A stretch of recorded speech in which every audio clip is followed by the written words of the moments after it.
Okay, here's a question I got recently from one of our members who was wanting to know more about the weight loss drugs like Ozempic and the other GLP1 medications. So I'm going to detail exactly what that is, give you some information on how to use it safely if it's something that you're considering, or also alternatives or support protocols that you can do along with that medication if that's something that you decide to do. I'm not here to talk anyone into or out of taking it, but it's something that people need education on so they can make an informed decision whether they want to take it or not. What are the alternatives? What are the precautions, and so forth? So, first of all, what are we even talking about? GLP1 is glucagon like peptide 1. That's a hormone that's secreted naturally in the body. Ozempic, Rybelsus, Manjaro, all these different medications, semaglutide, tirzepatide, they're all in the same class of medications that are known as GLP1 agonists, which means they cause the body to produce more GLP1. Basically, what that does is it makes you feel full. So when you eat a meal, especially a meal that's higher in protein and or fiber and healthy sources of fat, you're going to get that satiety signal, or satiety is just a big word for satisfied or full, so that you stop eating. That's a normal response to natural whole foods. One of the big problems with the standard American diet is it's very high in processed foods that are high in energy and very low in nutrients, particularly protein and fiber. So that when we eat those type of foods, potato chips, cookies, crackers, you name it, sandwiches, whatever it is, we don't get the satiety signal. So we're still hungry. So we continue to look for more nutrients in our food, and we end up over consuming energy in an attempt to meet our nutrient requirements. Number one nutrient requirement that we have is protein. So in order to secrete more GLP1 naturally, focus on high protein foods. That's going to be more satiety. That's going to give your body what it needs to rebuild and repair from your exercise. Or even if you're not working out, you still have a huge need for protein because cell turnover is happening every hour of the day. Every cell in your body is made of protein. Your brain, your heart, all of your organs, your skin, your nails, everything. It's all made out of protein, such that we will eat until we get adequate protein. In fact, this concept of protein leverage, the whole idea behind that is we're primarily driven to eat until we meet our protein needs. So we'll only stop eating when and if we get enough protein. So the idea is to increase the percentage of protein in your diet. Doesn't necessarily have to be a super high amount of protein, but it does exert a lot of leverage over non-protein energy.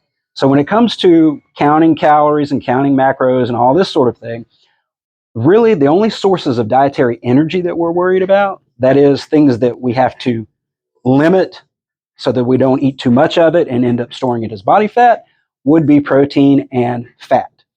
Or I'm sorry, carbohydrate and fat. Protein is not an energy source for the body. So you don't really have to count that as far as like calories go, in that it's not an energy source that has to be used or stored. When you eat carbohydrate, when you eat glucose, sugar, however you want to phrase that, a couple of different things can happen to that. It's either going to get metabolized as energy automatically, so your body's going to use that up to supply energy needs for your activities, which is going to prevent you from burning fat. Fat could be our primary energy source, and I'll come back to that again in a minute. But we eat that carbohydrate or that glucose, insulin goes up, that stops fat burning. So now we're going to clear the glucose from the bloodstream. That's going to either get stored in the liver or in the muscle as glycogen. And if the muscle is already full of glycogen, then it's going to spill over and end up getting stored as body fat. So not only does it prevent the release of stored body fat, it inhibits the burning of body fat as time goes by. So in order to leverage that out a little bit, reduce your calorie intake from fat and or carbohydrate, I got a couple of supplements here that are part of my favorites that you can use in order to do that. Number one thing is protein. Okay, now I just picked my favorite brand. I'm at the local vitamin shop today, but I picked my favorite brand here, which is MRE Light from Redcon 1. I like this one because it's not a whey protein. So some people do have problems with dairy. This is not a whey protein product. It is a whole food spectrum, which includes chicken, fish, eggs, beef. Sounds disgusting, tastes amazing. They have a variety of flavors. This is the closest thing to a real milkshake that I've found. And you just throw a scoop of that in the blender along with any liquid that you want to use. And that's 25 grams of high quality protein. Okay. So that's one thing you can do to increase your GLP-1 production naturally. The other thing is you can add some fiber to your regimen, which, by the way, this is just a protein supplement. Now, it's always preferable to get most of your protein from whole food sources. So the ones that I mentioned, of course, in food form, chief, beef, chicken, fish, dairy, eggs, etc. Those are sources of protein. They just happen to have it all blended up in a nice little container here so that it's easy to take in. But ideally, every 4 hours or so, you would want to get 30 to 40 grams of a high quality protein like that from a whole food source.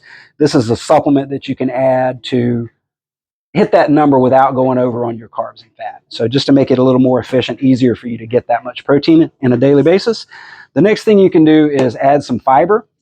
Your whole food fiber sources are going to be any kind of fibrous vegetables. So true vegetation is anything plant stalks or leaves. So lettuce, spinach, celery, you name it. Those are all sources of dietary fiber from plants. Some of the other ones that are actually fruit, like cucumbers or peppers, those are pretty low carbohydrate. They don't really have a whole lot of energy in them, but they do have nutrients and fiber in particular. Some low sugar fruit, also nuts and seeds, contain plant fiber, or you can supplement that fiber. Now, a scoop of this once or twice a day. This is organic psyllium husk from Yerba Prima. That's the brand I normally use. A scoop of that, you can actually just throw it right in with your shake. You do that at night, you'll never taste it. It's a little gritty, but you know the sweet flavor helps to get it down. So a scoop or two of that every day, like about a tablespoon serving, that will do wonders as far as causing you to want to eat less throughout the day. So you're meeting your nutrient requirements with a couple of products like that. And then this is V Thrive Vitamin Shop brand advanced blood sugar support. So this is in a category of products known as glucose disposal agents or insulin mimetics. Basically, they mimic the effects of insulin and they just help lower your blood sugar. So that's another benefit that you get from Ozempic or other GLP-1 medications is it lowers your blood sugar. That will also help improve your appetite control. A lot of what's going on there is we eat carbohydrates, we spike our insulin, blood sugar goes up, and then 2 or 3 hours later, when blood sugar crashes, we get that rebound hypoglycemia, low blood sugar. I'm hungry, I need to eat again. Okay. So a lot of that is not true hunger, but it's just your body sort of reminding you that it's time to eat so that you don't starve. If you have a lot of excess stored body fat, if you're above 20% body fat for a man or above 30% body fat for a woman, which sadly is the majority of our population, you have plenty of energy stored on your body. You just need to get better at being able to access that energy. So a product like this can help offset that sensation of hunger and allow you to tap into your stored body fat for energy. So a huge part of my fast track program, that's FAST, Fat Adapted Strength Training. This is a 90-day program that you can do by remote. If you're watching this on YouTube or Instagram or anywhere on the internet, you can visit the link in my bio, which is direct.me/reshape, and sign up to become a client. That's a 90-day program. It's $1 a day. And I will provide you with a written workout, meal plan, also some targeted supplementation suggestions. And again, I have discounts with all of these vendors. I'm going to go ahead and close out the video now. And if you can do that, until next time, stay strong and enjoy the journey.